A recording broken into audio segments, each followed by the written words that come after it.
It's so tight. Hello! Where's the hands? Nice. Good evening, all. Nice. This is nice. Big up Marching Mob on the ones and twos, bringing the tunes to you and you. Love it. So the vibe is right. Everyone's feeling good. My name's Tyrone. I'm from the Leicester Poetry Committee, and I won't be taking up too much of your time because we know what you're all here for. Is he still there? Oh, I wish he was still there.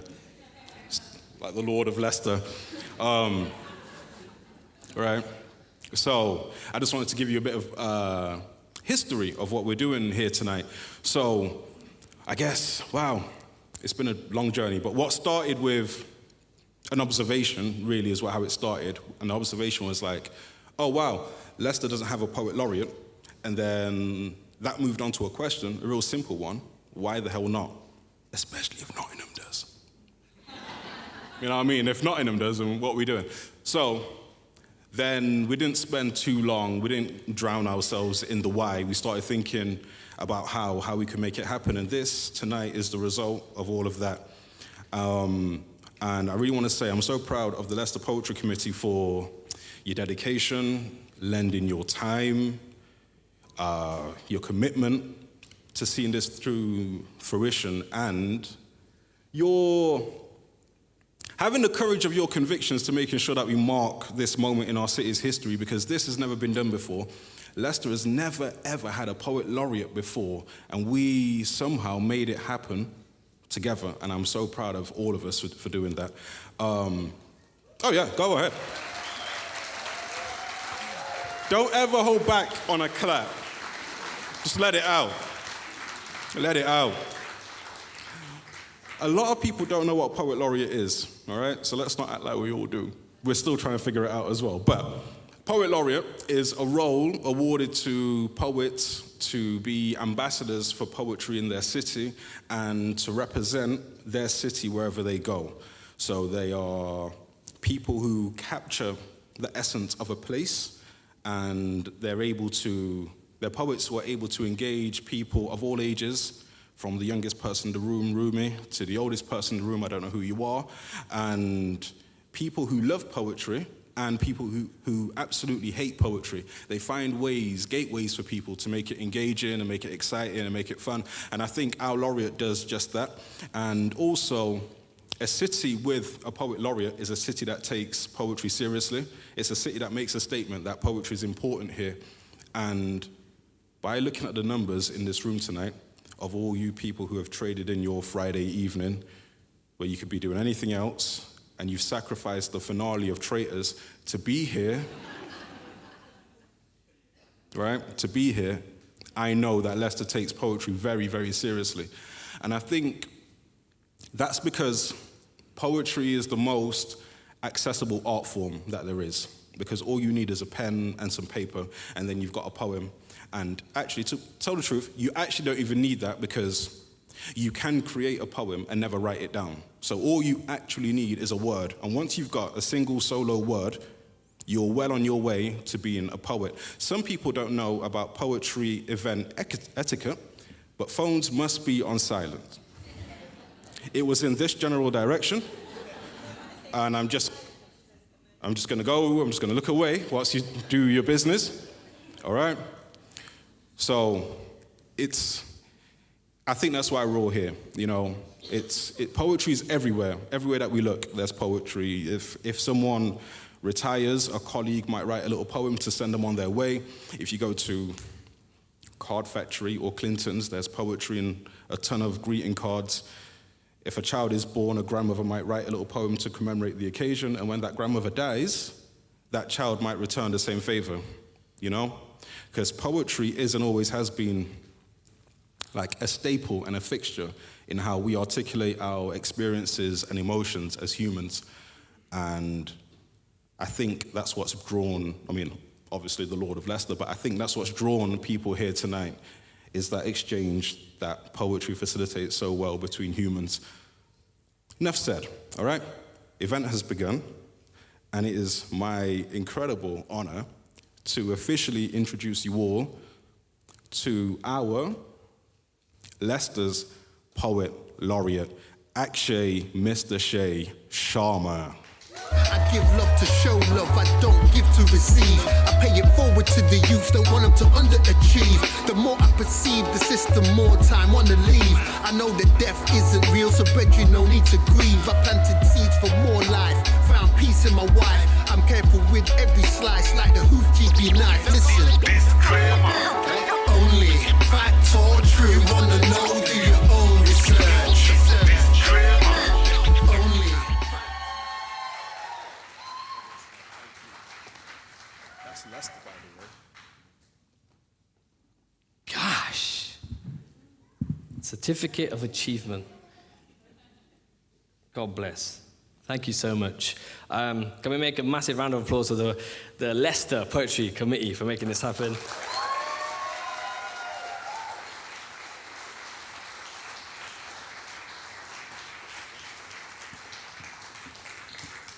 I got way too into that, didn't I? Thank you so much. Alex, can we get a bit more light on my people so I can see my people, please? Thank you so much. Thank you. I didn't know it was the finale of the Traitors tonight. Swear down. And you lot came here. Jokes. We're watching it an episode behind. Where's Lulu? Where's Lulu? Wife? All right. Yeah, I didn't know. We're going to have to catch up. She's watching it without me anyway because I can't keep watching things. I just fall off. Thank you so much for coming here. It's taken a lot to just get to this point, and I see so many familiar faces in the audience, and we'll get to that in a second. But for now, it's only right that we do a poem, because that's why you're here, right? So I've got a little speech ready, and the speech is not only to really honor the Leicester Poet Laureate, which is a huge, huge thing for us. It's also come at a time where I've been doing poetry in the community and outreach with young people for 10 years this year. So thank you.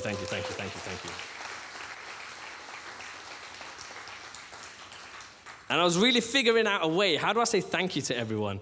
And it just kind of aligned that this celebration happens today. So it's a really nice time to say thank you to everyone. So I'm just going to do a little speech, and it goes like this. You might have heard it. It was like the acceptance speech for the role, and it goes like this.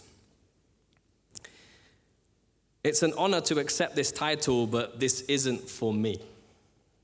This is for the 9-year-old who sits frustrated in literacy support, crying, I can't do this, stumbling over every sentence on the page. This is for Miss Champion who responds, yes, you can, just keep at it. Her tone genuine and believable. This is for the child who learns to copy Angeli's spelling sheet in the weekly anxiety-inducing spelling test out of fear of being named and shamed as bottom of the class. This is for Angeli, who gets the assignment and discreetly angles her page for optimum viewing. Thank you, Angeli.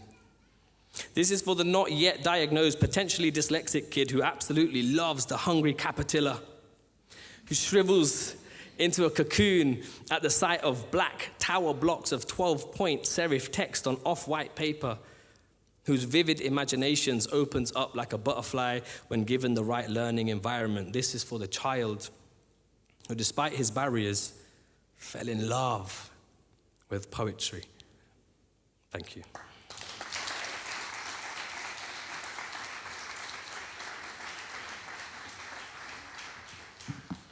Yeah, writing and reading was not an easy thing for me as a kid. I don't know, does anyone else relate to that? This is for you. Now for the actual speech. So here it is.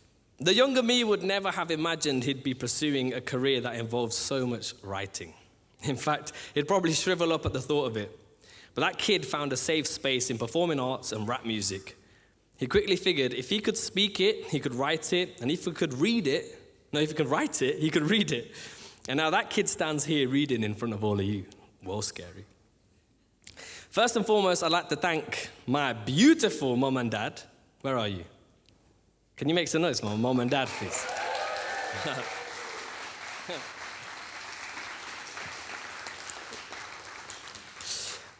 For really allowing me to spread my wings in all things performing arts, music, and poetry, and not for saying, you must be a doctor, and for ferrying me to my various after-school arts clubs, of which there were many.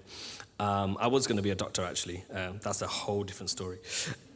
Thanks to my uncle, Amo, a.k.a. Childers, for always encouraging me to pursue the arts, especially through my confused teenage years, and for sharing the joy of listening to Kanye's High School Dropout and Mike Skinner's original Pirate Material. Those albums really shaped me. Thanks. Thanks to my brother Sahil for giving me the confidence to read books again. By the way, Sahil has a poetry exhibition there of written poetry, and that's not my specialty, but it is his, and he is the one who got me involved in books again, for always listening to my poems and for putting my bully in his place in year 9. I never forget the freedom I felt after that day. It felt so good. Thanks to my teachers for their guidance and encouragement. Good teachers are the real everyday heroes and should be celebrated a lot more. Some of them are here today. Do I have any teachers in the audience? Do I have any teachers or tutors or educators in the audience? Big up yourselves. You are the heroes of this. You shape people like me, so thank you very much. Thanks to my angel of a wife, who is constantly supporting me and who regularly puts my imposter syndrome in his place. I had a meltdown today, and she was there for me. Thank you so much. While I shaved my head, she came and said, it's all going to be okay. That's all I needed. We met 9 years ago at House of Verse. Does anyone remember House of Verse? What an event. Like, that was seminal for Leicester. We shared the stage, actually, as poets. We never have written a piece together, but 2 years ago, we created the most beautiful poetry in the form of our baby girl, Rumi. Thanks to Rumi, who reminds me to be a kid again, and subsequently that I need to go back to the gym again. Being a kid is exhausting. Has anyone got young kids? Yeah. But it's, Rumi, I love you, by the way, and it's good exhaustion wherever you are, yeah? She's staring into my soul. Thanks to every organization that has worked with me over my 10-year career as a community arts practitioner, and every artist that I have had the pleasure of working with to create magic, because that's what this is magic. Many of whom are in the room today. So if I have ever worked with you, collaborated with you, or for you in a creative context, can you make some noise, please? I love you guys. Thank you so much for supporting me. Like, honestly, it means so much, and I wouldn't be here 10 years later surviving through the arts, which is mad, isn't it, really? Thanks to my friends and extended family who have always been there for me throughout all stages of my life. I love you guys. And a huge thank you to all members, past and present, of the Leicester Poetry Committee for advocating for this role to become real. It's not an easy process, and for every harmonious moment, there are moments of dissonance. Just know that collectively you have paved the way for this historical moment to happen in Leicester and for it to continue happening for years to come. Who knows, in 3026, hoping the world still survives by then, inshallah, they might study this moment as an iconic event for arts and culture in Leicester. And my final note, poetry asks for your attention, and it asks you to think deeply in a world full of overstimulation, distraction, and surface-level interaction. By being here today, you have chosen to honor this deep attention. Thank you for supporting poetry.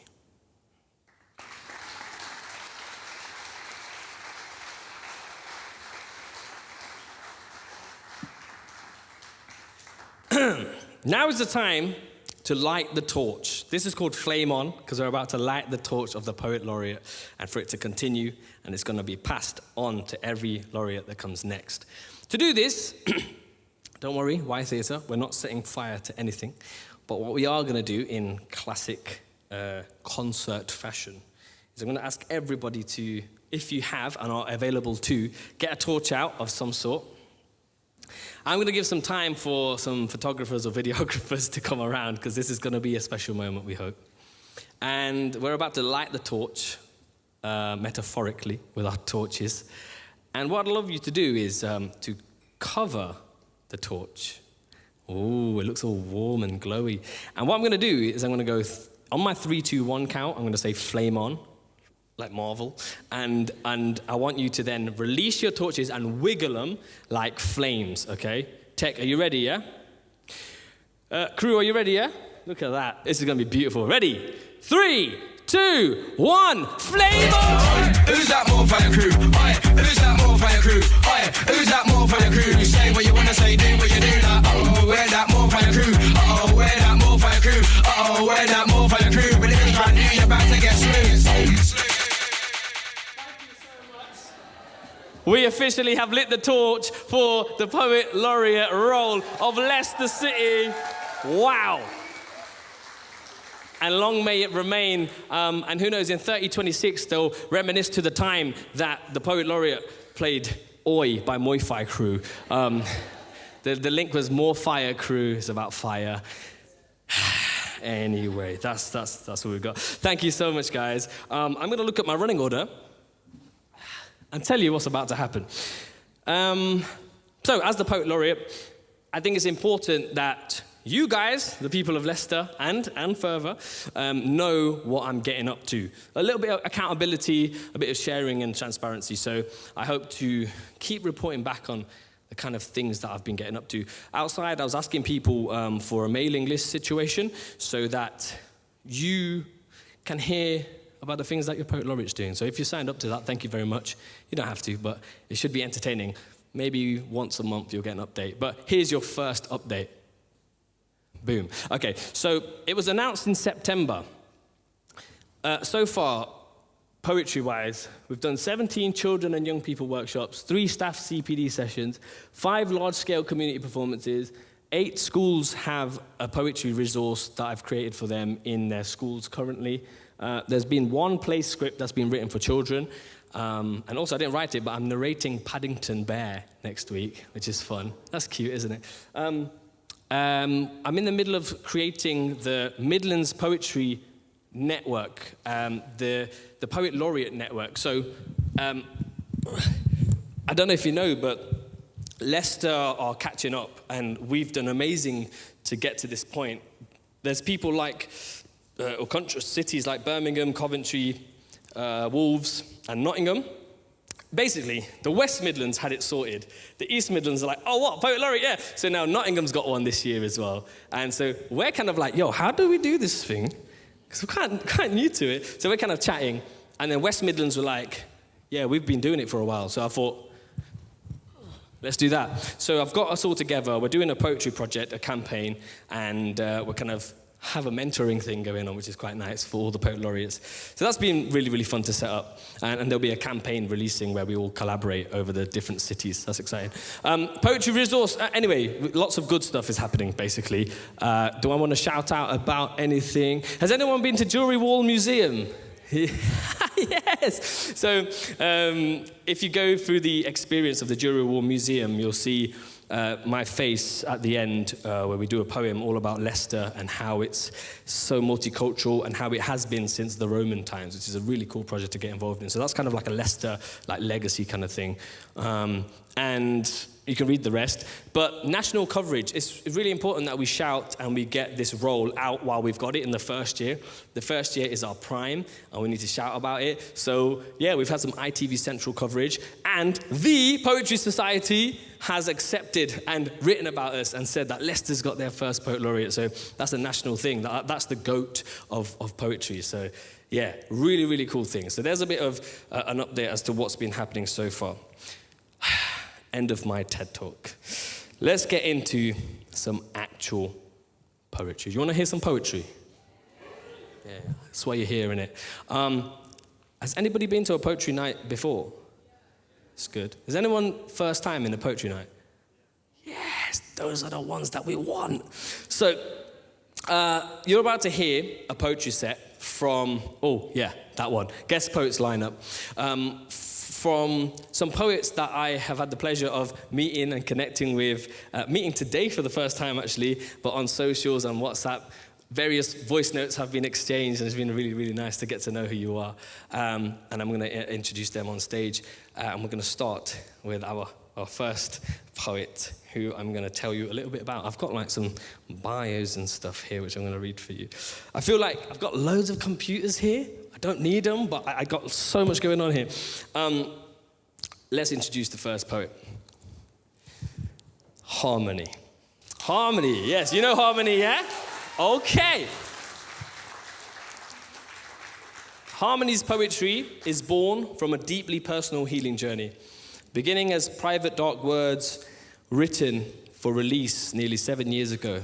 It emerged from shadow, pain, and truth, and has since evolved into a voice rooted in shadow work, spiritual transformation, and feminine power. Her writing creates space for raw vulnerability, emotional depth, and rebirth, honoring both the wounds we carry and the authentic self we are becoming.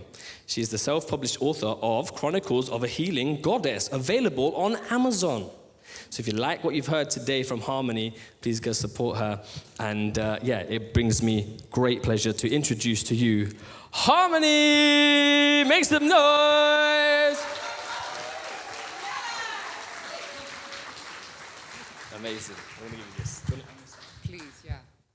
I'm battling these mic stands today. Thank you. Hey, beautiful people. Are you having a great night? Come on, a bit louder. Yes! So it's an absolute honor to be here today, to be asked to do this. I got told that today was a very special day. It's the breaking of a cycle. It's the starting of a new. And I got told that this was the subject matter of today. And so I'm going to share a little bit of poetry from my book. I've got a brand new poem to share with you. And then I got something a little bit cuter at the end. Okay, so this is called Ancestral Trauma. I've got this horrible habit of knowing exactly what I need to do, but doing anything but that. And I thought it was a sabotage from when I was fat, but actually, what I realized about my past was there was no peace.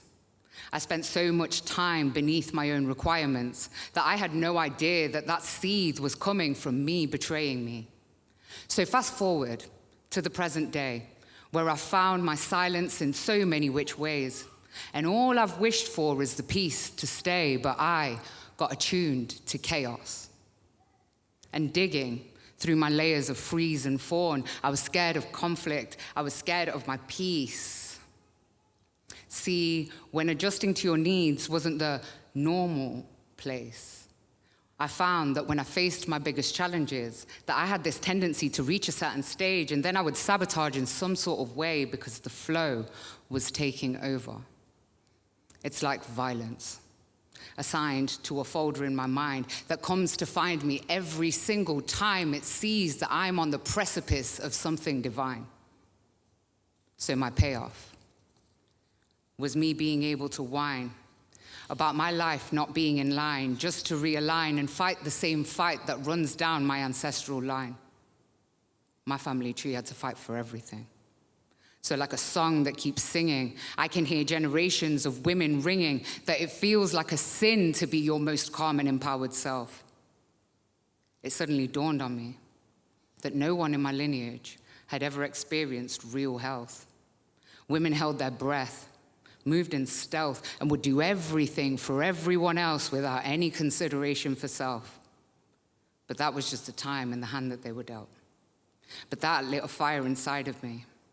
It said that you have to set them all free. They deserve to feel empowerment and peace. Even if they're deceased, they are not free. So now, my vow to all of you is, as long as the Most High lets me breathe, I will keep cutting off these restraints and finding new levels of me until peace is our new belief and grief turns into relief and all of my ancestral karma is finally set free. Just understand that this broken, distorted cycle will end with me. Thank you.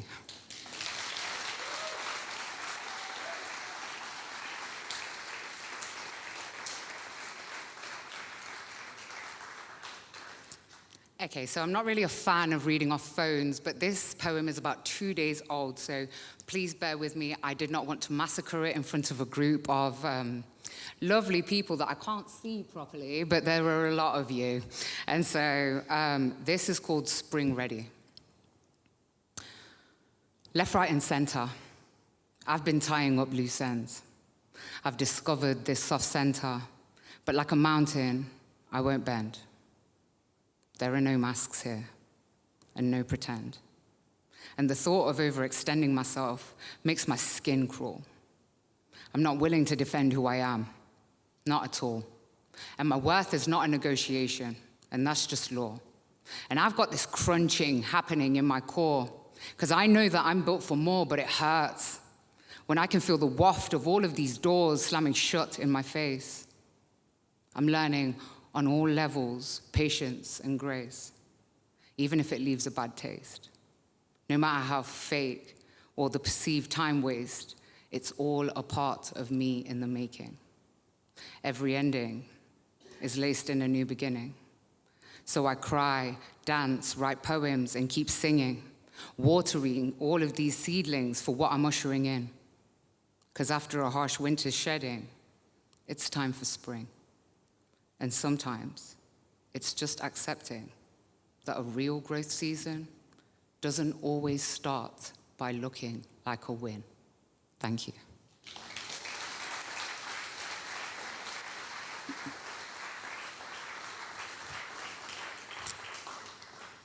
Now, this last poem, this is more of a love poem it's basically a manifestation out loud for some of the reasons why you should stay single until you find the right person instead of doing things by the right timing.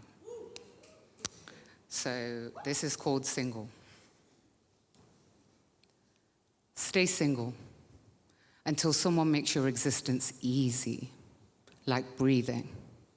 Not just learning all of those cracks and crevices, but getting beneath them. And no, I'm not talking about the sheets then. I'm talking about someone who meets you halfway, that understands that the dynamics are going to change from day to day, but still chooses to stay, and picks up the parts of you that you feel like you're missing that day. And this works both ways. Stay single until someone adds to your peace, gives you new perspectives, challenges your beliefs, lets you know it's not just about surface levels, but the levels that are underneath, inspires you to hit your biggest goals and your dreams.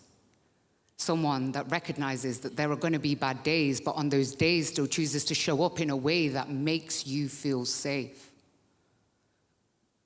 Stay single till you feel that home vibration. Similar goals, same destination, no hesitation to have those difficult conversations because they want to grow with you. There's no hesitation. There ain't nothing to prove. Just simply, you bring out the best in me, and I want to bring out the best in you. Someone you don't have to question the intentions or loyalty to. But when those bad days happen, the first person I want to call is you. Someone who smiles at you like you're the only person in the room and will happily sit with you in silence whilst you're staring at the moon.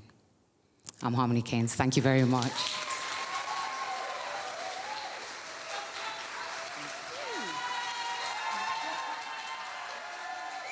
Yeah! Big up Harmony, you know. I'll quickly tell you how I met Harmony. Where was I? I was at Attenborough Arts Centre watching John Agard. Does anyone know John Agard? Yeah, come on. John Agard is like probably the reason I became a poet. But he performed, and before that there were some open micers, I believe, and Harmony did this poem about breaking cycles, and for me, at the time, and what I was seeing around me, it really resonated, especially, I put it towards the women in my culture who sometimes feel that they need to bite their tongue, and I don't want them to do that anymore, and I know it's tough, but that, coming from a woman, for me was like, I want to share that a bit more. So big up you, Harmony. Amazing.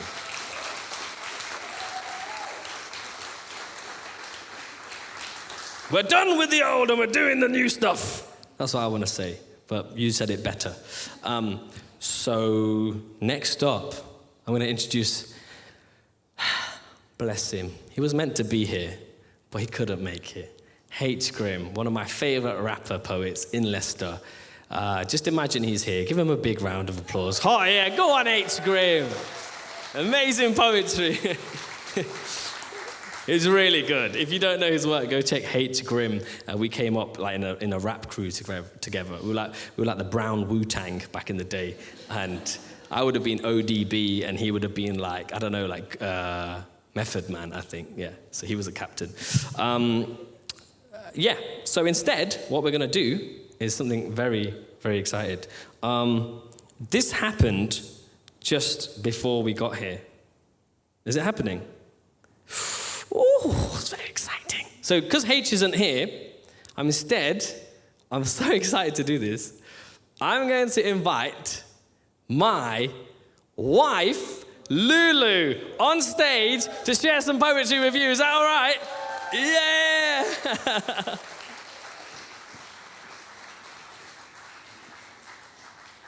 Just a caveat, while this is a huge moment, me and my wife, Lulu, met through poetry.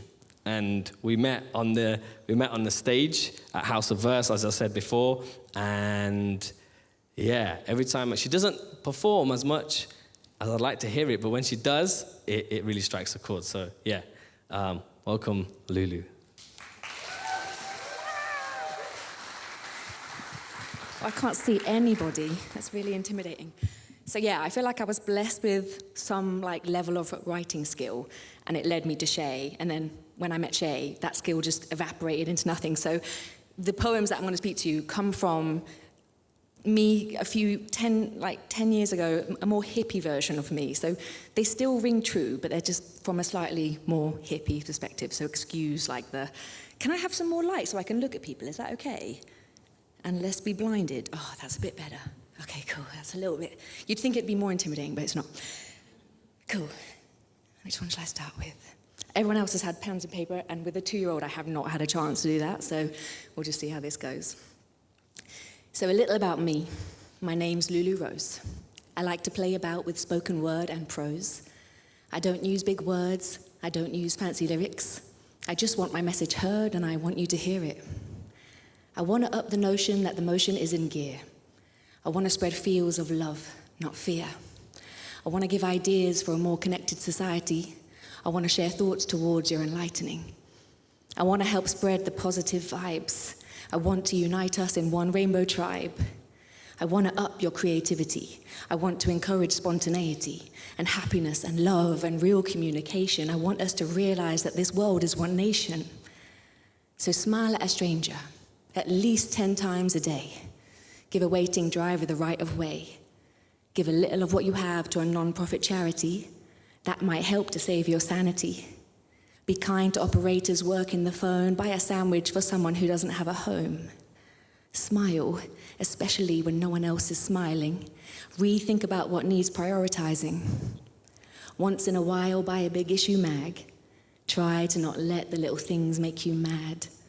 I appreciate it's hard to live in the present, but see beauty in the small things. Each moment is a lesson. I know it's hard to live every day like our last, and I know it can be difficult to let go of your past. But we are souls with purpose and temporary bodies. We're all pretty amazing. We're all pretty godly. We are gods realizing we're gods, realizing we're gods, realizing we're gods. We exist right now. What are the odds? Don't let this life opportunity pass without giving your most enthusiastic dance. Say, I love you, whenever you feel like saying it. Be excited you're alive no matter what day it is. See children and animals as your equal. Remember that this life has a sequel, so be good. And I don't want to stand here and tell you what should, but I do want to stand here and simply remind that we are existing energy floating through time, so be kind. We're on a tiny blue planet, in a huge Milky Way, in a humongous universe floating through space. It may be small, but we have a role to play. Be a fabulous human every single day. We are not here to fight or kill or compete with each other. We're here to live in harmony together with every living being in our beautiful land. So as much as you can, offer a helping hand. Open your eyes to our world community. To negativity, you have an immunity. You can rise to the best you really quite suddenly. We're all so absolutely, wonderfully lovely. Thank you.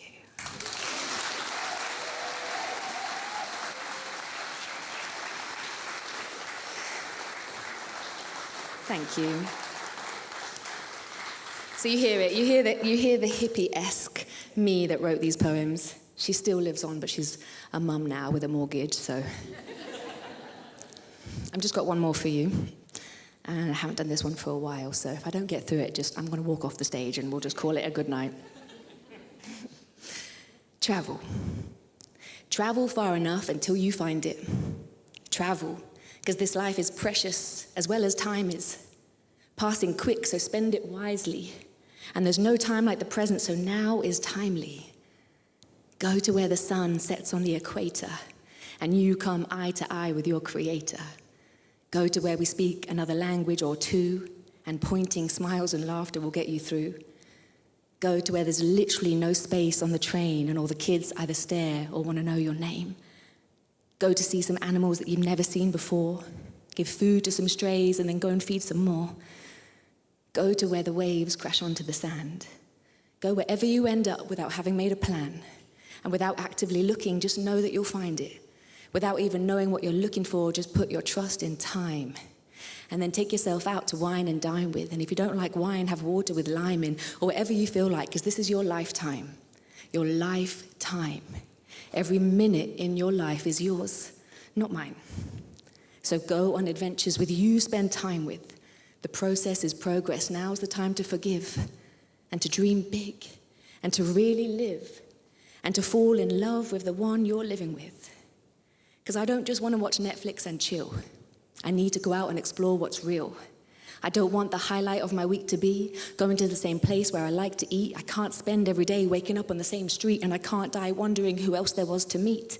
New sights to see, new truths to believe. My soul's making demands, and to these I must relieve.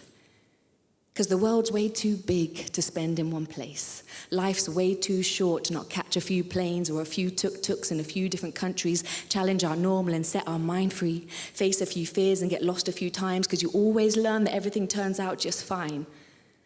Taste a new taste. Try a new dish a day. Try a new different way and let come what may. Look into the eyes of a few different faces and finally realize we are all one race. Even with our differences, we are all the same. So in others, see home. Because from the same place we came, in the same place we remain, and to the same place we go. So in others, see home. Away from home, feel home. Try and see all around what you already know. You are home. Yes, you are home. Everything you seek is buried within your soul. You can travel the whole world and still be at home. I could have told you at departures, but you've got to learn to grow and self-discover to know, and then continue to revolve and evolve every year. Man, you've changed. What a compliment to hear. And it doesn't matter if you travel far or near, just keep on seeing and ever being in fear. Don't ever depend on other people's descriptions or stare longingly at their Instagram pictures. Go get it. Especially if you're only worried about what the cost is, go get it. Especially if you've drawn a line through the dream, uncross it. You are always within you. You may have simply forgot it, and travel may be one way to help you unlock it. Rucksacks, hostels, airports, don't knock it. Planes, tuk-tuks, life, go rock it. Thank you.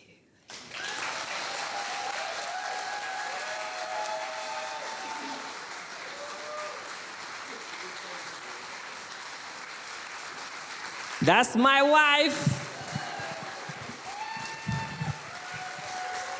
She's amazing.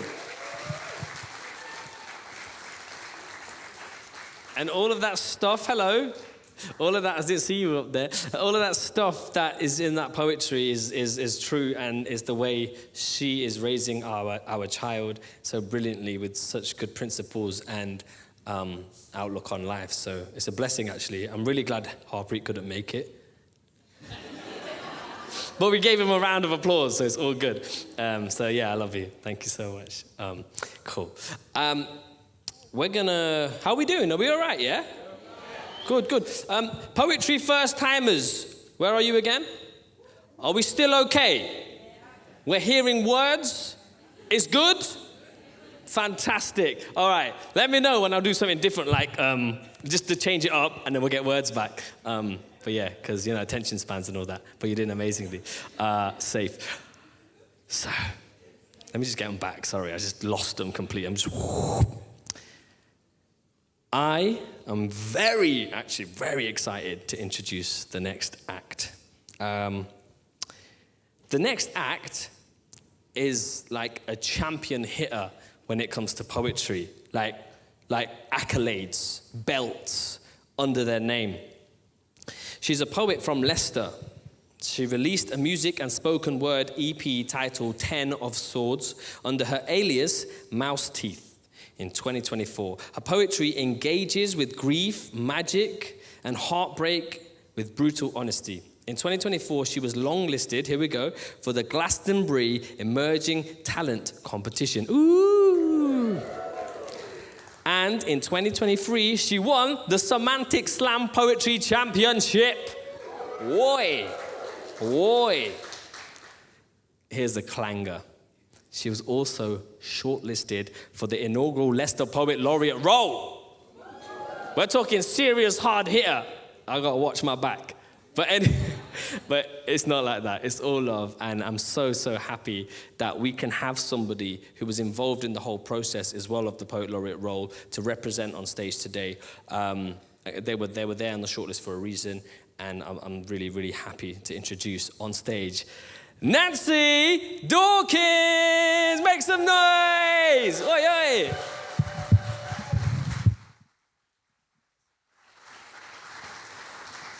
Hi. God, I can really see you all. Everyone else wanted that. Can I have less? It's scary to see their faces. Oh, I'm sure you're all beautiful, but I don't need that right now.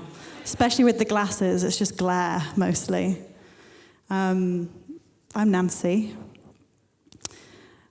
I wasn't nervous until I walked up those steps, and I can't tell if I'm just out of breath or scared. It's probably both. Thank you so much for having me here.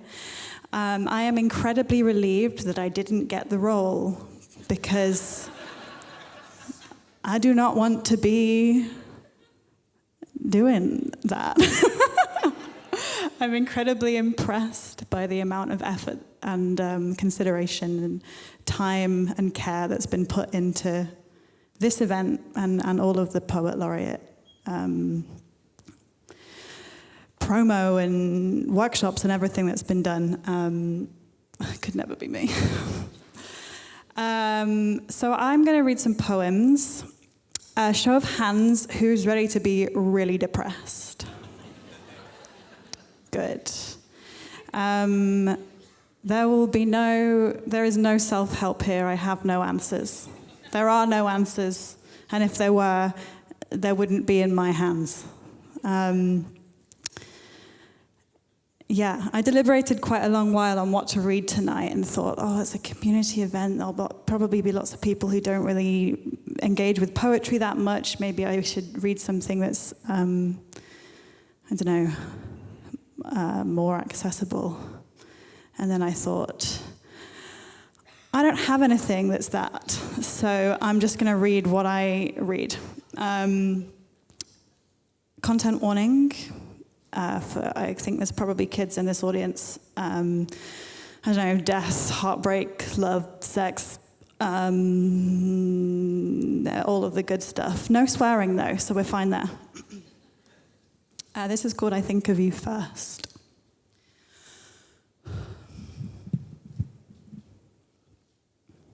I think of you first. Each pain-drenched morning I am wrenched from my sleep, before the fear creeps full of futures failing and bills to pay.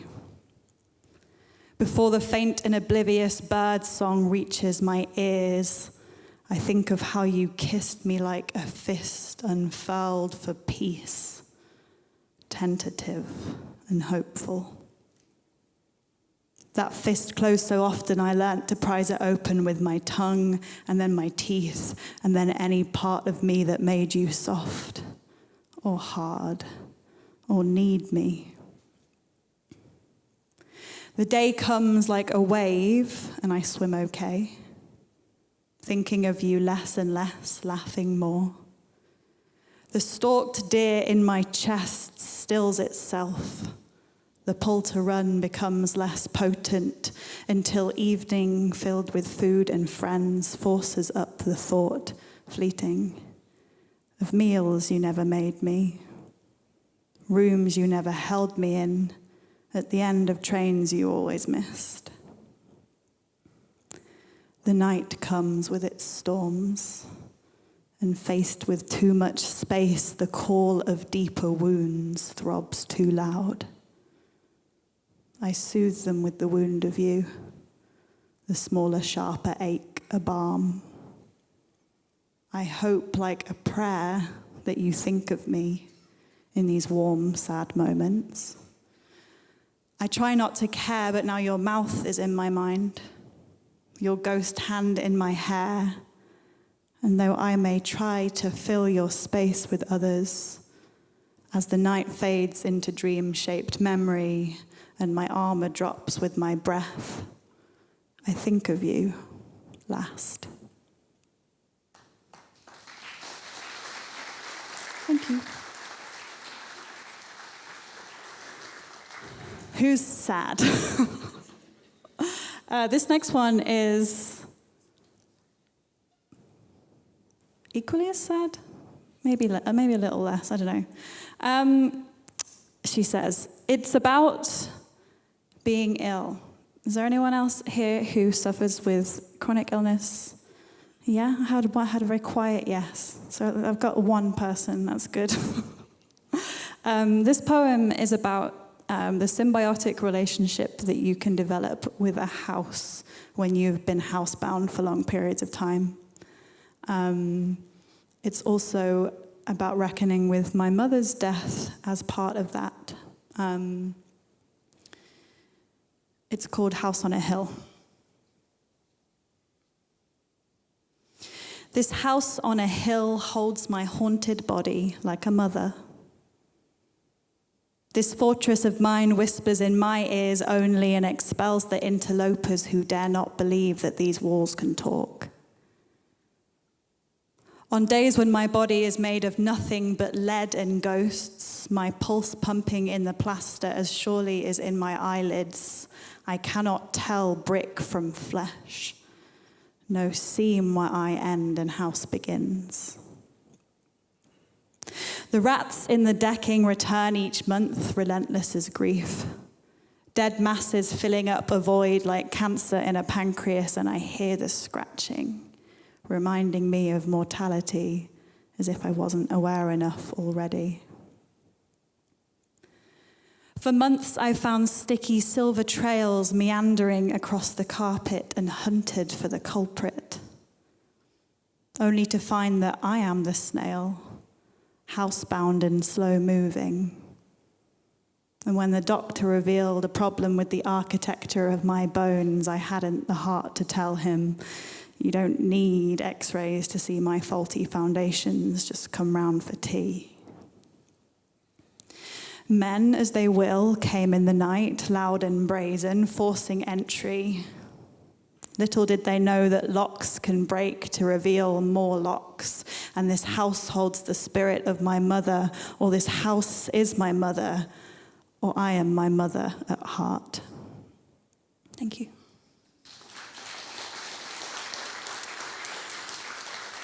Thank you. This next poem is a newer one. Just checking my buttons are still done up. I feel like I'm fiddling with them too much, and I don't want a malfunction. That would get all the wrong kind of press. This poem, when I wrote it about 6 months or so ago, was entitled Staying Together While the World Falls Apart. And it's about how we try to navigate our everyday relationships under the knowledge that there are such horrific things going on in the world. The poem is now called While the World Falls Apart because, spoiler alert, I left him. So that didn't quite work. Turns out he was the problem. Anyway, this is called While the World Falls Apart. And I still mean it, even if the ending wasn't as hoped.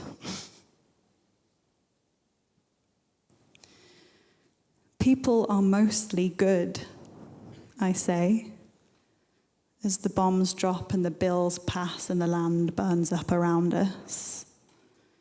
You laugh with adoration and mistake my naivety for courage again. I ask you to put the bottle down. Occasionally I find myself rolling with the punches when I thought we had been dancing. You apologize and I kiss your temple. See, I have pride enough for both of us to swallow. You worry I am leaving, frightened by your black dog growling.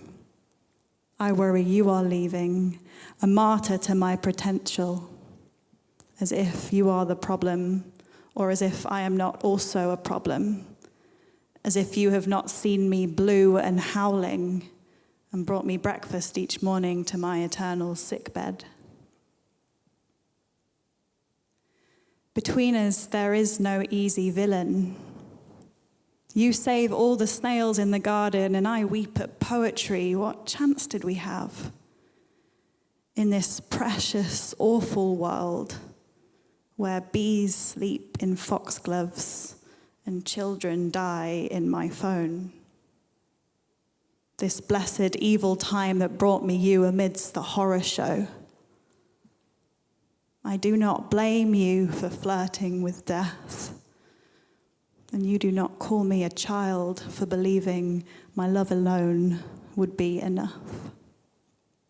Thank you. Thank you so much for listening. I hope you enjoy the rest of the evening. Thanks.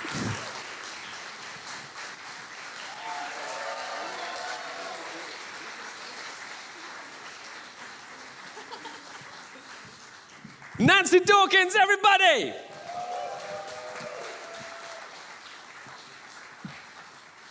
I think it's really, really important to embrace our shadow selves and the darker sides of us. Poetry is tonal, multi-tonal. There are many, many different aspects that we can share and shed through poetry. And I just said to Nancy that I really love the snail references.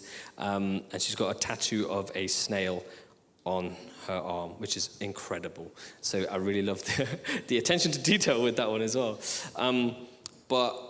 Are you okay? Good.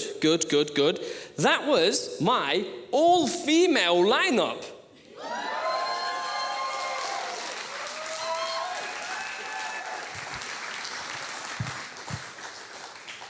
Impromptu as well, so that's incredible. So, can we get some lights, Alex? Yeah, okay, there they are. This is called a beatbox interlude. I made it up on the spot. It's going to break that guest poetry thing with the headline set, and it's going to go like this.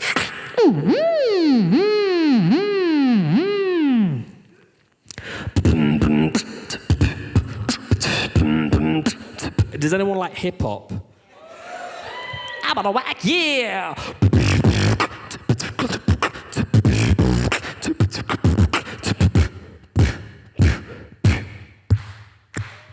Here we go, let's...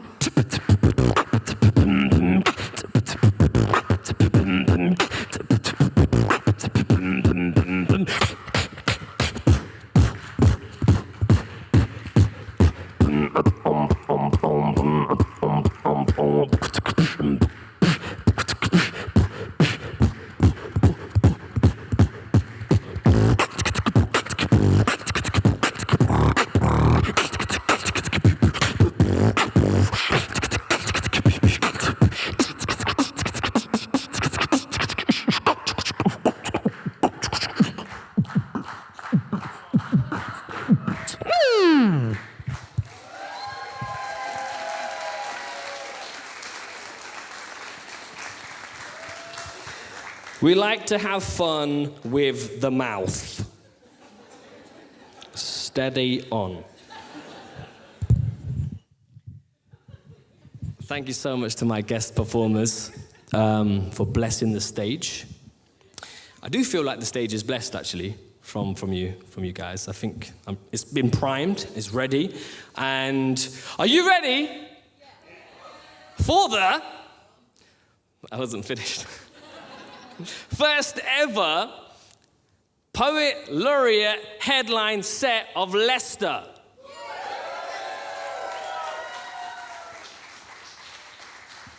Proper exciting. Has anyone seen Zootopia, the film? It's like the sloth. He just speaks, but because he's slow, it carries on. Really niche reference. If you've got kids, you'll know. Anyway, here's a headline set from ya boy. And forgive me, I am going to be reading a lot. The reason is because a lot of this poetry is post-Poet Laureate. So post getting announced and going, oh my God, let's write poetry. And it felt like there was this influx of inspiration that just came around and like everything became a poem. Like I found myself writing. I told my wife I was going to the gym. I was really in the car park writing poetry. Because when else are you going to write poetry when you've got a kid? In those little in-between. When I spoke to Tyrone like back in the day, and I was like, how the heck do you find time to do stuff? And he's like, trust me, you'll find it in the pockets. There's little pockets, that's where we write poetry. So a lot of this is from those pockets of poetry in between journeys and et cetera, et cetera. I'm going to be reading, and I'll do a range of poetry. I like to do films, and I'll get to a film as well, and some off the dome stuff. Not off the dome, but in my head. So this one's called This Mouth.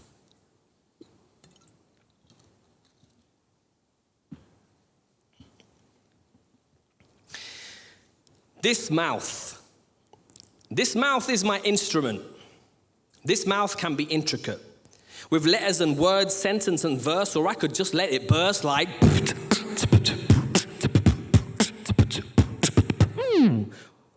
And then it's a curse.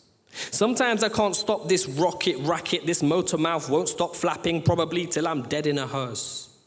This mouth has more mouth in it than Weymouth, Plymouth, and Portsmouth combined.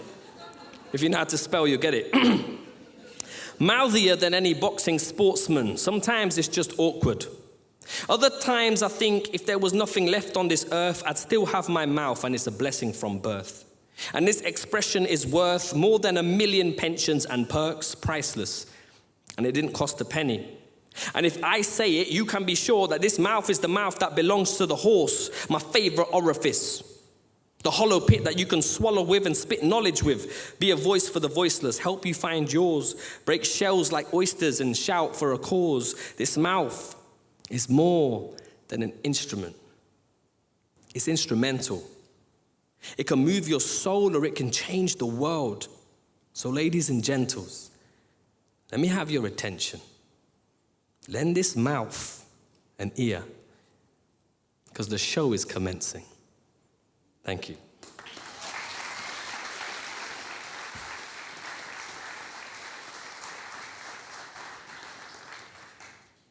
The next poem is an ode and a thank you to all the storytellers in our midst. Even if you don't think you're a storyteller, you have it in you. Hands up if you're a poet or an artist, or that forms part of our community. God bless you all. Thank you so much for being here and sharing this beautiful moment. Hands up if you're a poet and you don't know it yet. You won't know it, so yeah, you're probably a poet somewhere deep down. Sometimes you have like a little, I just freestyled by accident. You're probably a poet. This is called Tellers. Dear tellers, you're the last of a dying breed. We used to tell stories. We used to paint pictures around fires and inside of dark caves where bare walls would bear all. Tales of myths and ancient culture.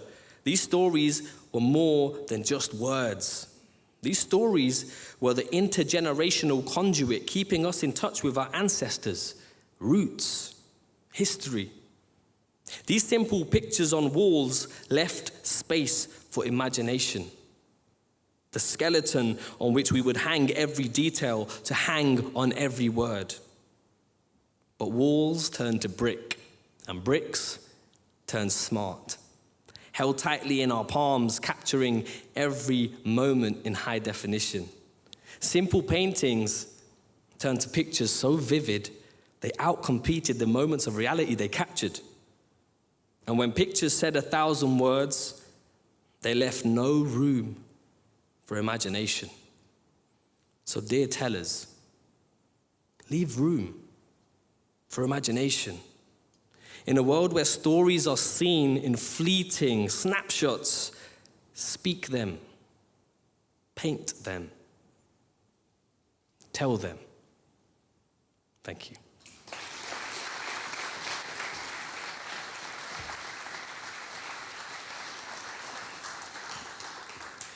We have to keep alive this thing called oration, this thing called using our tongue to share stories.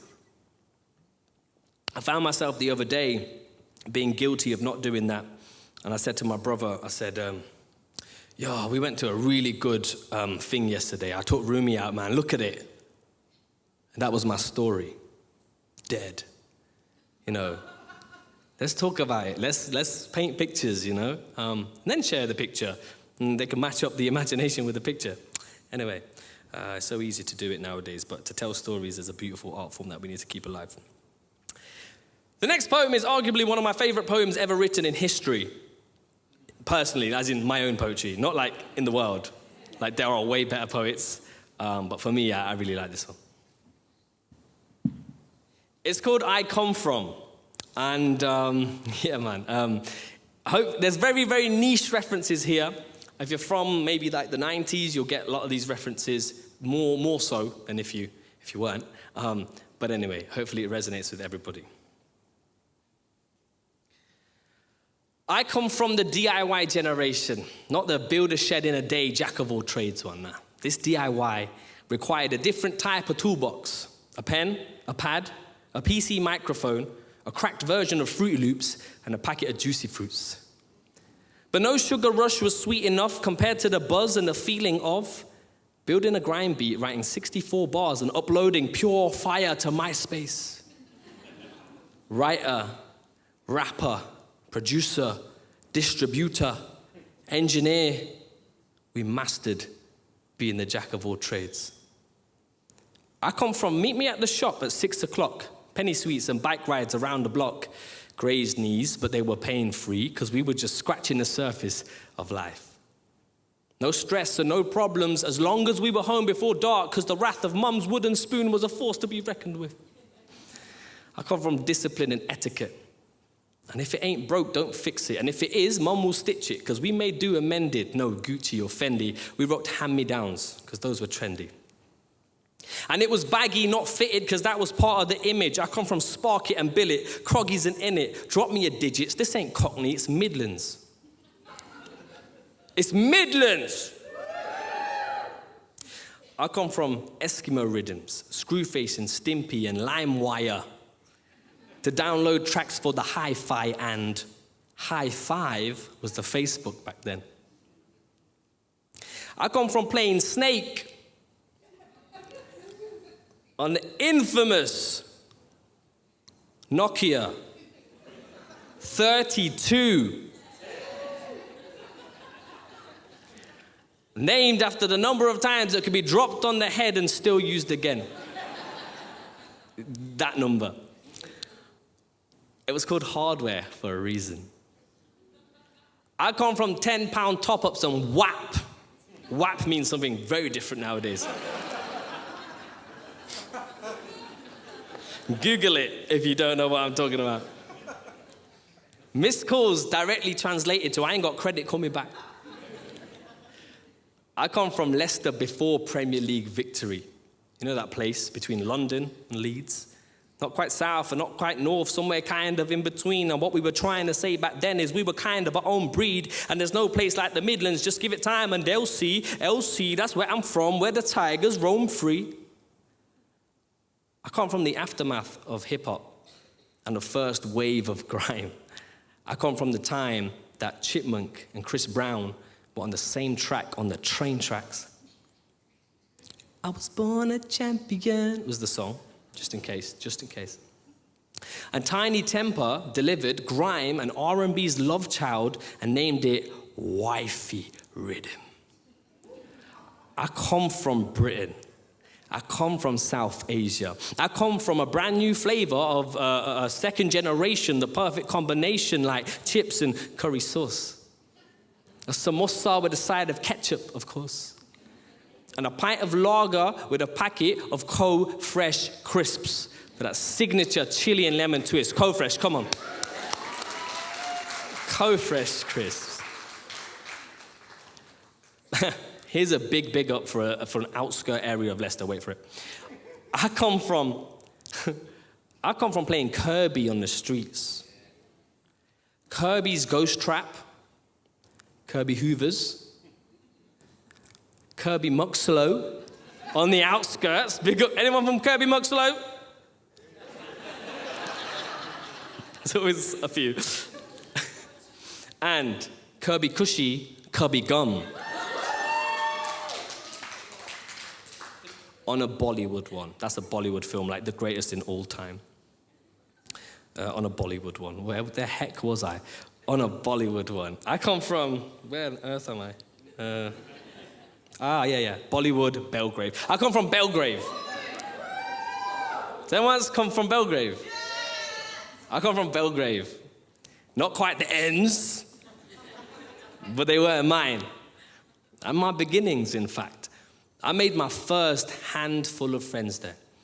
And they say, the ones you can really count on one hand. I'll say a thumbs up to that. That's a point. And I swear, vow, and promise that we stay in touch until we're old and grey and our friendship stays solid. I come from go back to where you came from. And miss, you said my name wrong. But we didn't blame them. We just gave them time to adjust and, love thy neighbor.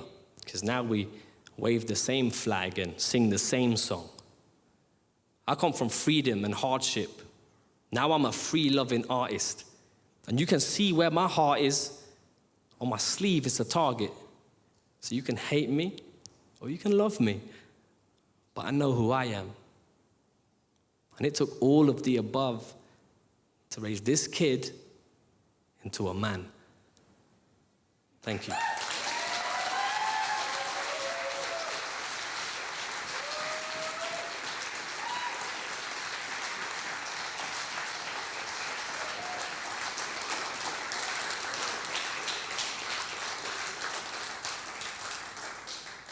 Thank you so much. As I say, very niche references, but I think something that we can all connect with. And I think it's so important to look back at where we came from and not forget it.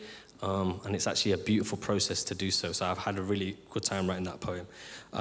There's a video of it in case anyone wants to watch it. I filmed it outside of a corner shop, obviously. So yeah.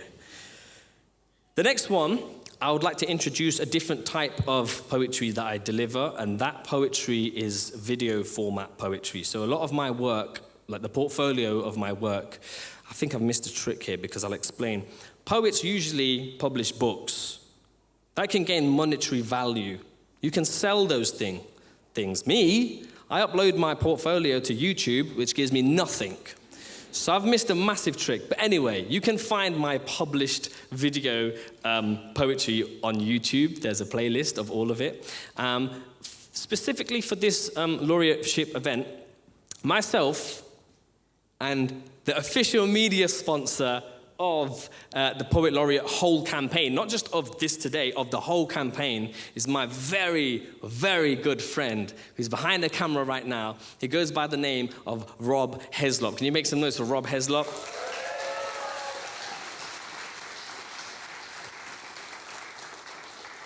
Render Films.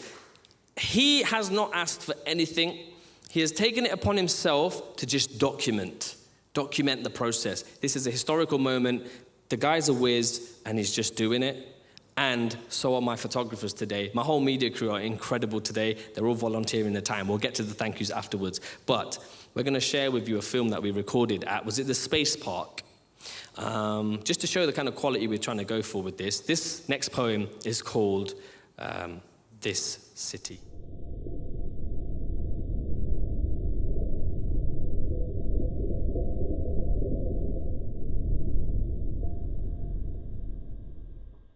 Born and raised in this city, never left, I stayed in this city.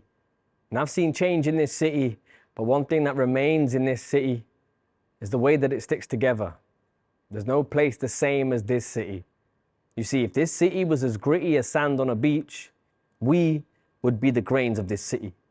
Shimmering in the waves, I draw my name in this city. Born and raised in this city. I share the joy and the pain of this city. And I don't care if it rains in this city and my trainers get filthy, I'll still say that it's pretty.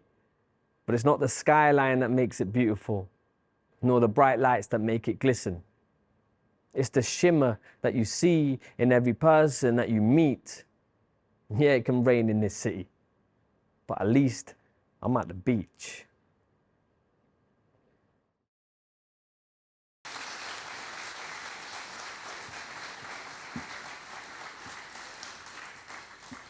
I think what that poetry tries to illustrate is when you're from a city and you're born and bred there, you can easily just focus. You know all the bad parts of the city because you were born and raised there. You know the alleyway that stinks of piss. You know, like, that guy on the corner that stands doing madness. You know, like, all the folklores of the city and all the things that paint it in a negative way. But we need to be able to do the opposite as well. We need to be able to share what makes our city so special. Like, if I ask the average person, do you like your city? It's probably it's all right. But if we focus and magnify the things that make it beautiful and brilliant, I think that's what we need to do more of. And I feel like in this Poet Laureate role, I'm going to be doing a lot of that. So, yeah, man, big up Leicester City.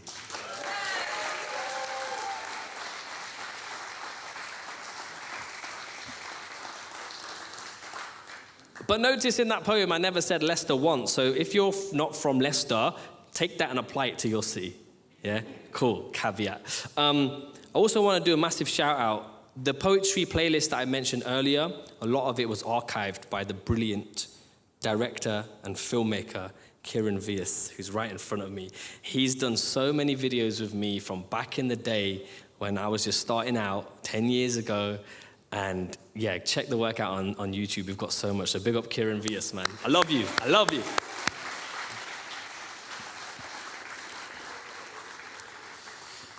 When I was a kid, I used to wear a coat all the time. It was a puffer coat. And do you remember like those big fat puffers? My mom and dad will probably remember, my family, that I used to wear it a lot. I used to always keep my coat on. I used to sometimes just fall asleep in my coat. I like my coat, I used to always wear it. Some people used to call me Saeed from East is East. You've seen East is East, the kid that always has his hood on. I feel like in that film, the kid always has his hood on. He's Muslim.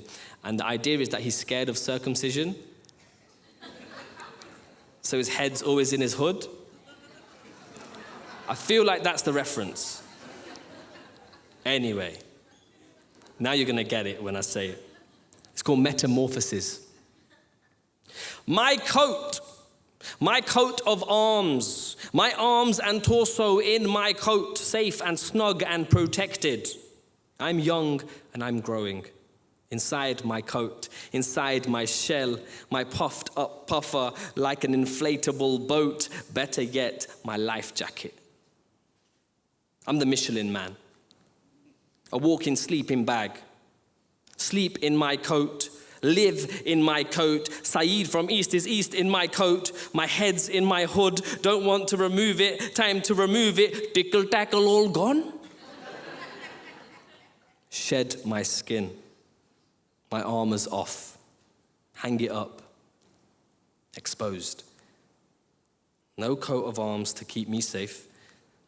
The world is cold without my coat. Without my boat, I do not float. I fly.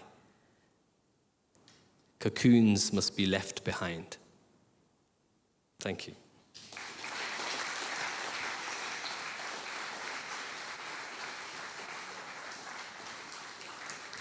I don't need my coat. Leave it. Yeah, but my wife will probably, is she here?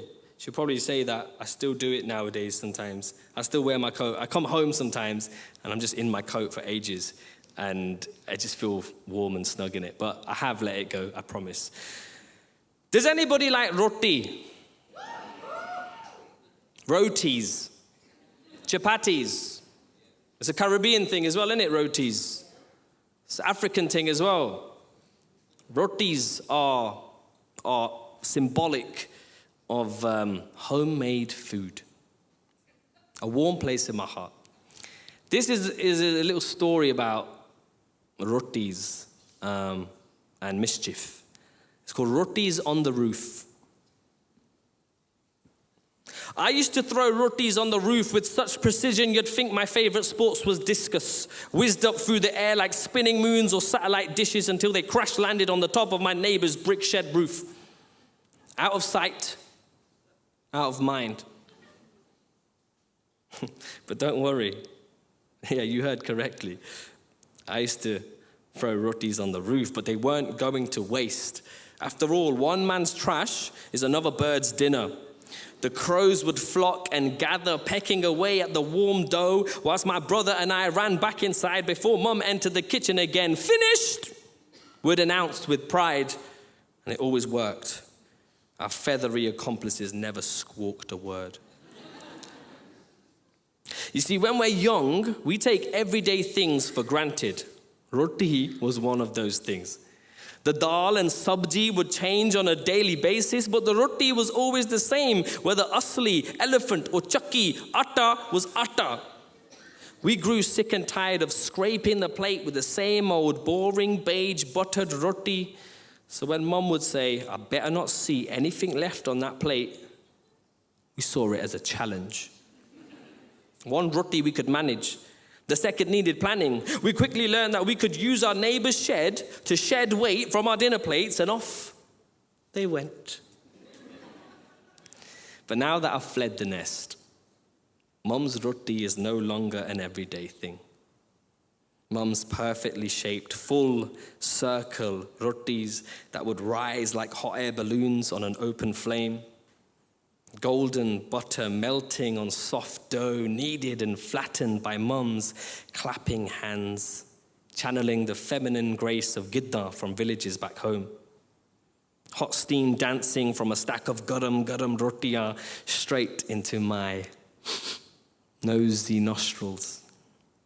And now and then, my tummy rumbles to a daydream where I am one of those crows feasting on a pile of Mum's warm, doughy rotis on the roof, served by a younger me, a perfectly shaped full circle. Thank you.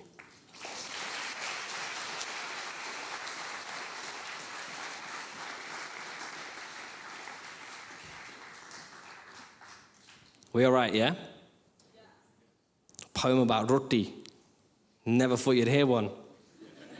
To be fair, Sharif has got a good roti poem as well. That's a sick poem. Yeah, rotis are symbolic. I'm gonna do. Okay, I like this one. I'm gonna do two more.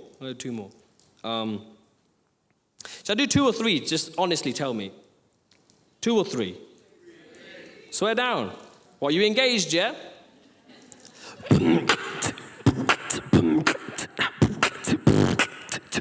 All right, just a bit of a different spin to get your mind back in action. Shedding. When I'm stressed and the day's gotten a bit much, you know, like, have you ever been in that situation where it's not like terrible, like the world's not ending, sorry.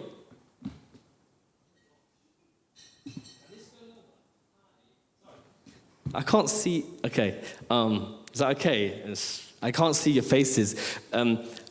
Have you ever had a day where it's not terrible, but just a bit bad? Pretty bad. So like, you were late for the bus, you left the frickin' frying pan burning, babe. You frickin', give me some. Left the back door unlocked, the robber's in your yard, the robber saw your stuff, not worth anything, left. So it could have been bad, but it wasn't that bad. That kind of thing, right? And your brain is just like, oh, so much stuff happened today. Tomorrow is a new day. The mantra I speak to myself in the bathroom mirror as though the person looking back at me is a friend in desperate need of a pep talk.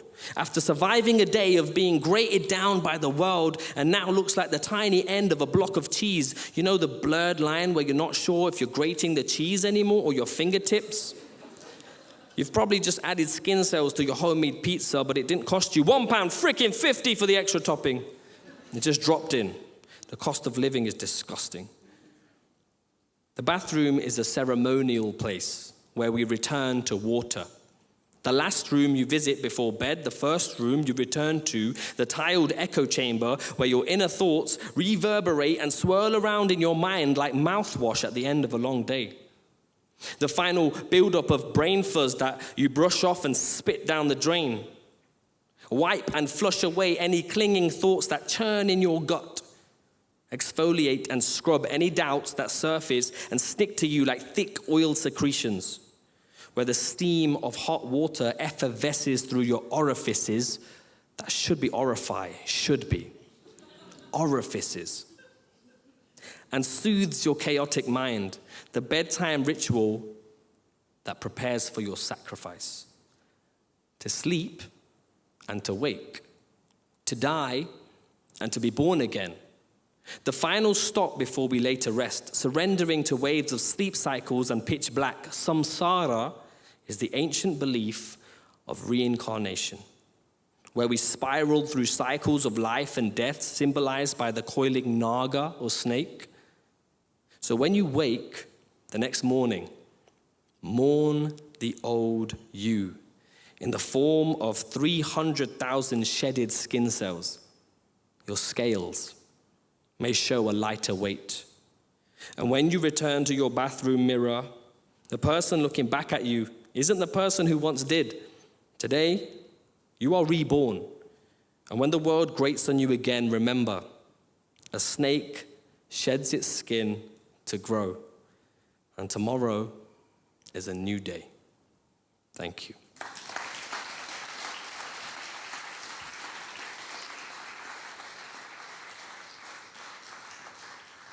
I realized that when I was writing my new poetry, there was a lot of shedding themes, about shedding. Does anyone feel like they need to shed and just kind of start anew? I heard, I'm not too spiritual. I have a very spiritual center, but I don't know it all. I hear that last year was the end of a big phase, and we're starting a new one, and the new one's more about new things. Somebody spiritual, tell me what I'm trying to say. What?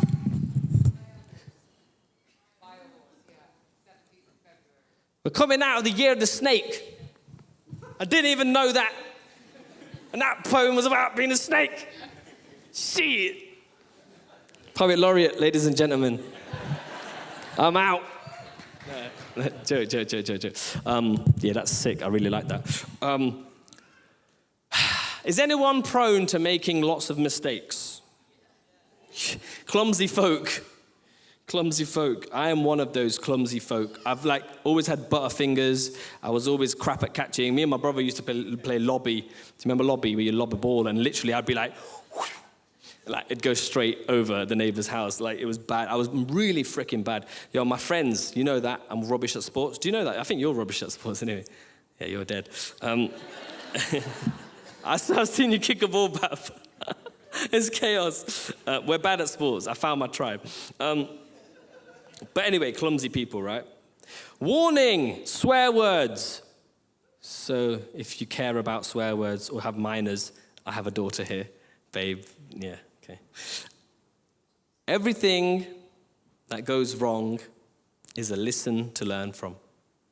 Embrace the mistakes. And just do what makes you happen. Embrace the mistakes. Lose your car in the park.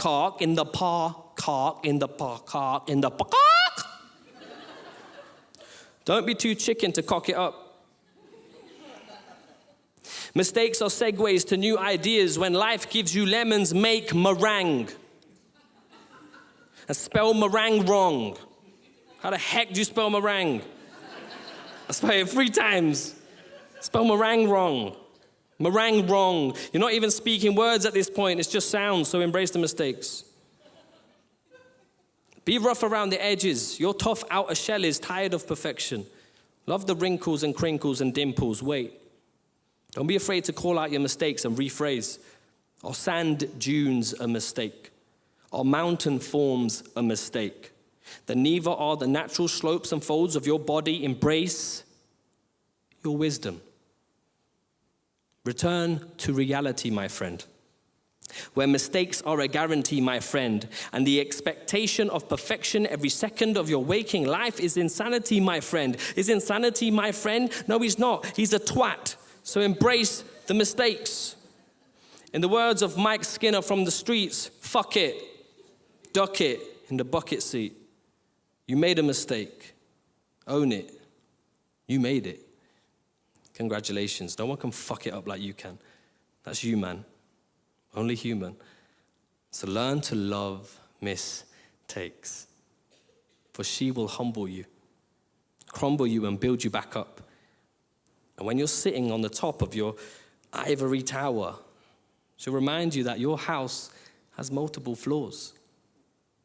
So embrace her, and she'll be yours. Learn to love her, because all along, it was never a mistake. You just took it wrong. Thank you.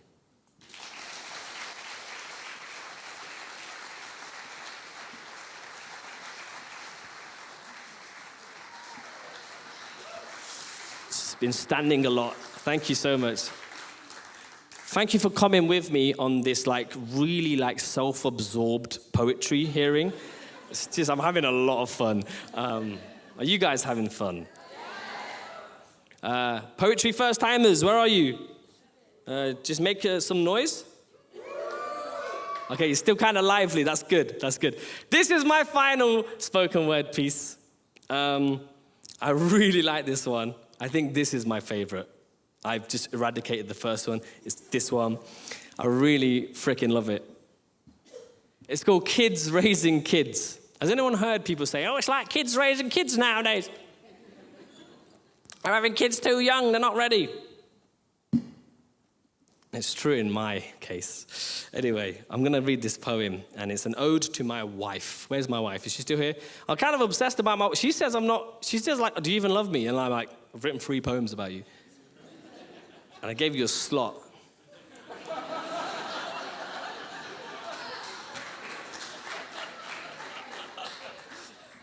I honestly really love, I find it really hard to tell people that I love them, and I end up doing it through poetry. So that's just my love language. I spend a lot of time thinking about stuff, and in the moment, I'm rubbish. If you try to talk to me, I'm rubbish at speaking. But if you give me time, I'm sick. So, Kids Raising Kids, last one of the actual poetry piece, and then we've got some music, and it's going to be really exciting. Caveat, sorry.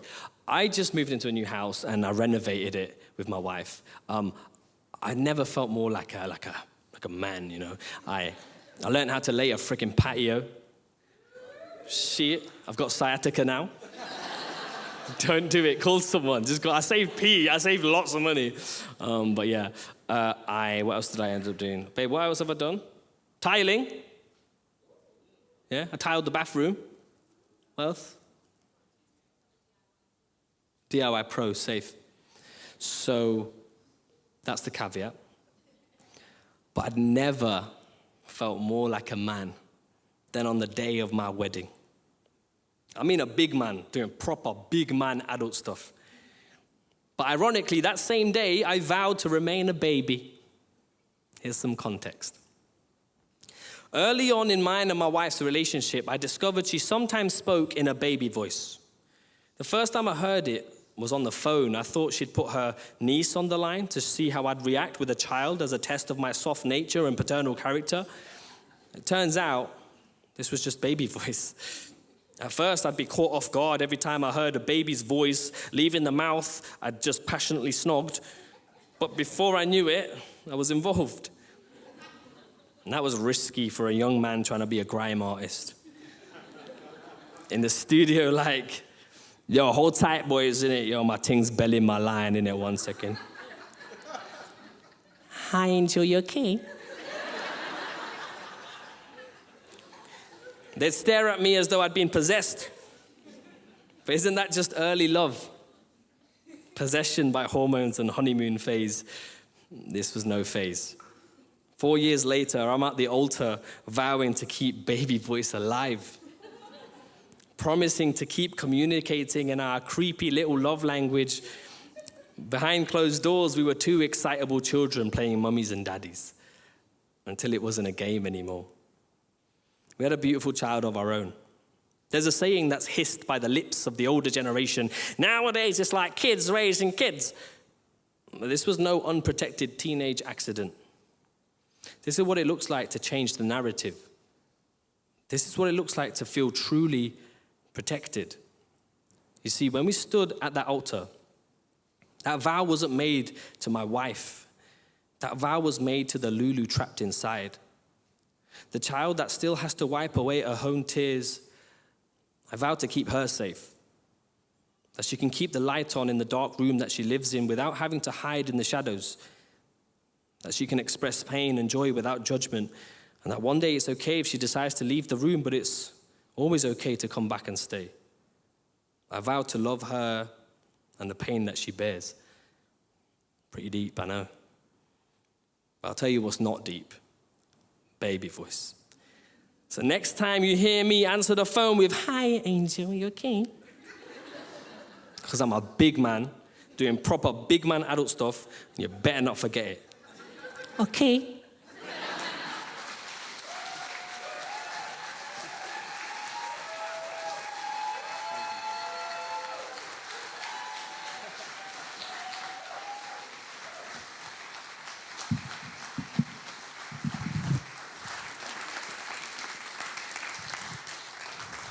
Thank you guys so much. I'm going to need that back in a minute. Thanks for coming on this little poetic journey with me. As you can tell, I do spoken word, and it's very much a narrative. It's a bit like a monologue. It's a bit of a talking kind of thing. I really appreciate you giving me time to say my stuff, and I want to finally end on a really exciting note. So, as well as being a poet and doing spoken word, I also tour with a crew called Mirchi Mob, who you heard playing tabla and mixing today, earlier on. I'm really excited to bring them on stage because we're going to end with a Mirchi Mob track. I'm going to need your help for this. That's my daughter. And we're going to do a little fun thing.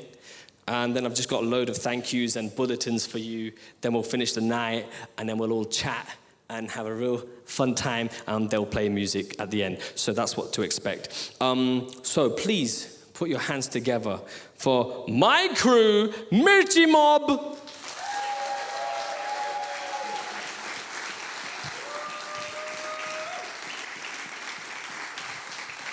My boo. Okay. As they set up, so this is Yumna Black. He's the DJ inside. Yeah, go on, just give it. Yeah.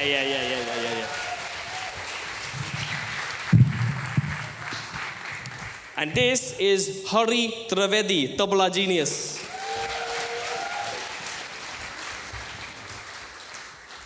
Don't focus on his hands too much. You might get dizzy. Just a warning. We are going to do a track called Rude Boy, in brackets, Where You From. It's still untitled, but I need help on a chorus. The chorus goes like this. It goes, I'll say it first. It goes, rude boy, where you from, my G? I come from the almighty. Don't rep postcodes, because I rep energy. My home is my people. That's all I need. And we do it a few times. So when I say rude boy, you're going to ask me where I'm from. You say, where you from, my G? Yeah? So, rude boy. It's quick. It's like, rude boy, where you from, my G? That's my dad. I just asked my dad where he's from. Okay, rude boy, where you from, my... Okay. Rude boy, where you from, my G? Love that. Shall we see what happens? Yeah, test ones. This is an anthem that shaped me. So test one, let's test them. So we're gonna go, rude boy, where you from, my G? I come from the almighty, don't rep postcodes, cause I rep energy. My home is my people, that's all I need. And again, rude boy. I come from the almighty. Bit quicker, okay? Go, ready? 1. Rude boy, where you from, my G? Rude boy, where you from, my G? I come from the almighty, don't rep postcodes cause I rep energy. My home is my people, that's all I need. And again, rude boy, where you from, my G? I come from the almighty, don't rep postcodes cause I rep energy. My home is my people, that's all I need. Like, asking me where I'm from. Taking me for a dum-dum. I was born in Britain, I'm telling you, that's where I come from. Furthermore, my dad's from Punjab, and my mum was born in London. I'm from a place called Leicester, and I've got love for my city in abundance. So, let me know if that's a problem, because if it's not one, then I'm gone, son. Interrogating me like I'm a criminal, my name ain't Bronson. I talk with a Midlands twang, mother tongue mixed with the English slang. And I'm a businessman, so I'm here minding my business, man. Ain't trying to thief your job, and nor do I steal and rob. Benefits from the taxpayer, I'm just here trying to make facts clear. But if you still feel threatened of me, we can sit together with some tetely tea. Have a little chat about philosophy, apparently we all came from Adam and Eve. So, rude boy, where you from, my G? I come from the almighty, don't rep postcodes cause I rep energy. My home is my people, that's all I need. And again, rude boy, I come from the almighty, don't rep postcodes cause I rep energy. My home is my people, that's all I need. And again, rude boy, where you from, my G? I come from the almighty, don't rep postcodes cause I rep energy. My home is my people, that's all I need. And again, rude boy, where you from, my G? I come from the almighty, don't rep postcodes cause I rep energy. My home is my people, that's all I need. Thank you very much.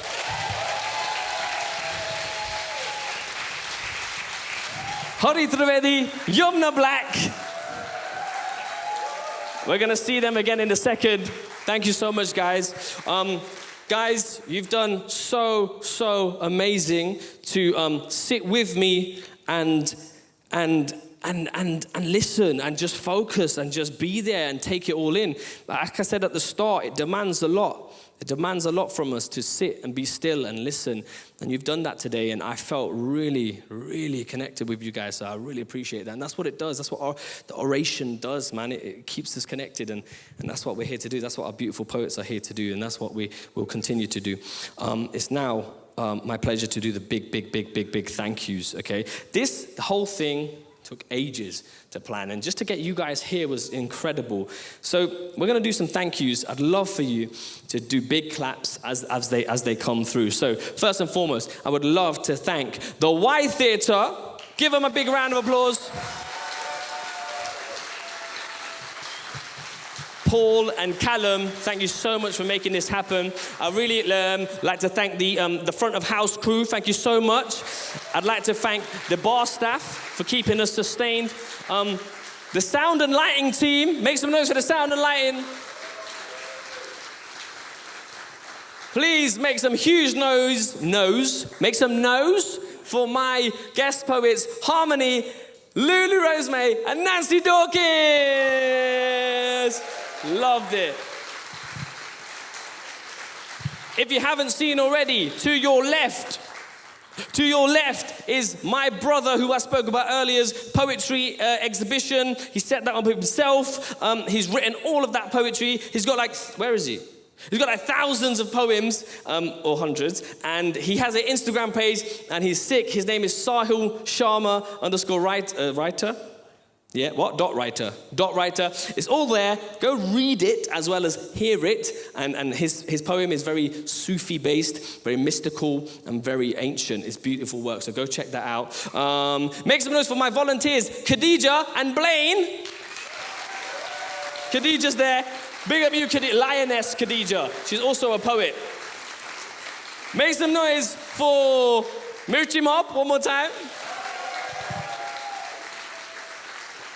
And finally, make some noise for your goddamn selves. I really, honestly appreciate you lot being here today and watching me just have fun. Oh, my baby girl, I love you so much. Yeah, yeah? Okay, come, let's do it. Okay.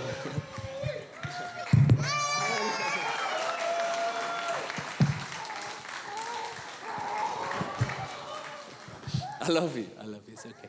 It's okay. It's okay.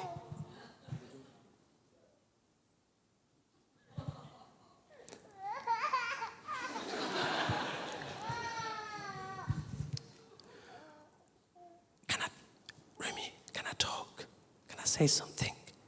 Yeah. What's your favorite song? Let it go. Let it go. Okay, I'm going to carry on. So, we're going to end with some news bulletins to finish the night off. And then you're going to hear background music from Mirchi Mob, and you can choose to stay and listen or just have a little chat. But can I go to the next slide, please, Alex? Okay, if you're new to poetry, or if you know poetry, but you don't know about all the poetry that's happening in our city, these are the upcoming events happening, or just some of the upcoming events. I think I've covered quite a few, happening in January and February. So tomorrow is We Are the Headliners. Is that right? I didn't know that. I did know that because I wrote it. We got all of these take a photo. Yeah, of course. Take a photo, get down there if you can, support the cause, support the movement, and Tom on my G. Support the movement. Yeah, okay, I'll take you back to mummy. And that was lovely. Say, oh, that's all for you, yay. Her name's Rumi, named after the poet Rumi, named by my brother who loves Rumi. So that's a lovely little link there. Two poets made a poet. That's cute. This year is the National Year for Reading, which is incredible. 2026, the National Year for Reading. Leicester's Literary Festival is happening in March 2026. I'll be there doing a panel. This is massive. Poets, did you know that Dean Jackson's got an uploader for poetry? Do you know that? I didn't know that. You knew that? Have you had your work played on it? Do it. It's not radio friendly! Yes, of course. So I didn't know that. You know how like BBC Introducing has like a music uploader? I've been on that loads of times. And then Dean Jackson messaged me. He's like, yo, Shay, why are you not uploading your poetry? I was like, what can I do that? So I uploaded my poetry to Dean Jackson. He's been rinsing it. Can you get PRS money for that? Shouldn't it? If I put a beat behind it. Sick. Upload your poetry to Dean Jackson's BBC Uploader. Join some news bulletins. I'm on the Epitome Arts Updates email. I get nice emails about all these. Come on, yes, big up. Yeah, make some noise for Epitome Arts here. I love that email, you know. I love that. 2 hours. Thanks for the shout. I really appreciate that. Big love. And follow Run Your Tongue and Literati Arts, who haven't been mentioned up there. So yeah, just get involved with the poetry community if you feel like it resonated with you, and give attention and some time if you feel that way inclined. Next slide, please, good sir. We're getting to the end. Let's collaborate. So as the Poet Laureate, it's my role to work with organizations, work with people, see what we can do together. If you have any cool ideas, any funding, bids, it'd be really cool to like do it together, and we've been in collaboration with some organizations. Me and Inspirate have been working, and we need to get that off the ground, so we're going to do some things. We've got some big collaborations, and it's in the process. It takes a lot of time, but yeah, if you have any ideas or little things that you might like, then join my mailing list. It's outside. You can just write your name on it. And then, yeah. Oh, yes. Okay, this is exciting. On your chairs, Tyrone, could you hold that up, please? There's a QR scanner code. Okay, you seen Charlie in the Chocolate Factory? There's a golden ticket. There are 3 golden tickets. Okay, what are these, first of all? The first thing is that they are QR codes where you can like get my Instagram and like email, and you can like get in touch. Just keep that for that. On the back of 3 of them, however, I assigned it with Shay was here, 2025 to 2027, which is the Poet Laureate duration. Has anyone got one on the back, which is signed, Shay was here? Yeah? Big up you. Anyone else? One there? Come on, last one. It might be an empty seat. Ooh, but you got one? You got one? Was that Jinda?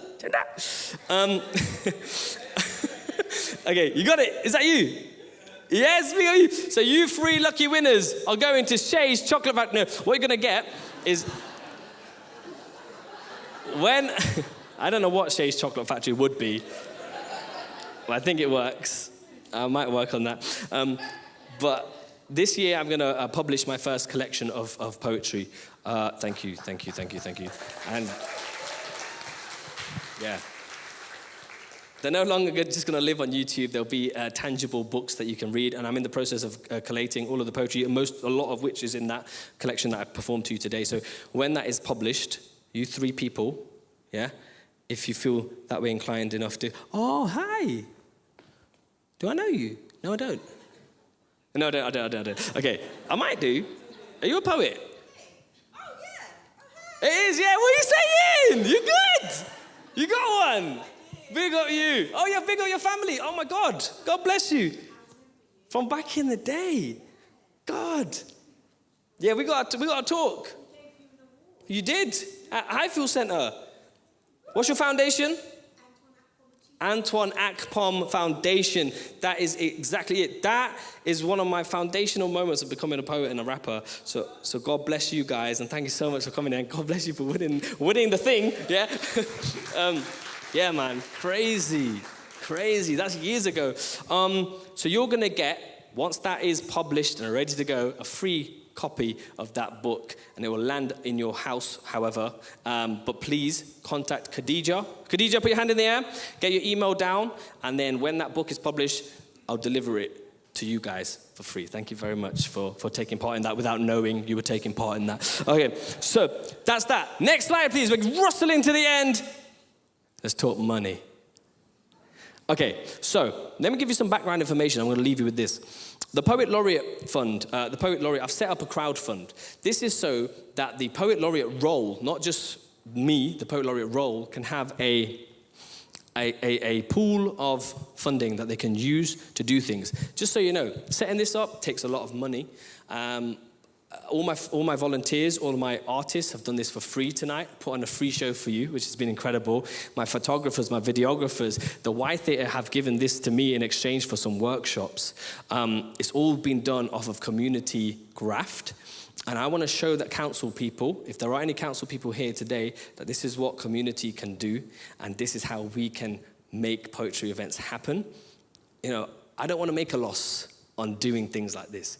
I want us to feel good about doing poetry events, campaigns, projects, and putting a beacon of light on Leicester. So if there are any millionaire philanthropists in the audience, that there is a crowdfund page. I'm going to try and raise £1,000 to be separate in a kitty for the Poet Laureate fund, and promise you I'm not going on holiday. It's going to be used for things like this, projects, working with young people. So if you do feel inspired by tonight, please do scan the QR code, and there are some dotted around in the foyer area, and yeah, donate if you feel like doing it. I think we're there. Next slide. Oh, gosh, yeah. Render. I want to leave you with this. This is the final note. This is really beautiful. For the legacy of the Poet Laureate, it's really nice to be able to document it and create some sort of legacy. So after this film plays, I'll tell you what's going to happen. After this film plays, we are done for the evening, and you've been an amazing audience. Sorry I didn't put an interval in there. I know you want to stand up and stretch.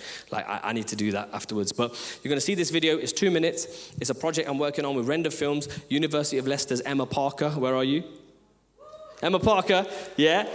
We had a conversation, and we're documenting this historical moment in Leicester. We're putting it in a documentary. It's in production right now. This is a sneak preview of it. First peek in it, first look, people. And you'll watch it, it'll finish. Mirchi Mob will come on stage, and they'll perform for you. You're then free to get up, have a lovely time. So let's just do one big round of applause for yourselves right now. Thank you so much for coming to the Poet Laureate Launch Event 2026. Yeah! Alex, cue the film. To be honest, when I was told about it, I didn't know what a Poet Laureate was. Polluting the world, now tell me how this air tastes. Knowledge is power, but not if you don't practice it. Big up my activists, let me see you raise a fist. Rapping like a... So for a long time, Leicester's been known as an industrial city, but now because of the Poet Laureateship, it's becoming known increasingly as a literary city too. The fact that we have a Leicester Poet Laureate is a huge statement that says we can come together as a creative scene, and we can allow this role to represent us. And what I love is that the Poet Laureate of Leicester now is contemporary and it's modernized. It's not what a Poet Laureate might have looked like many, many years ago. You're going to learn a bit about me, what I'm about, and you're going to learn this through some... Don't leave just yet.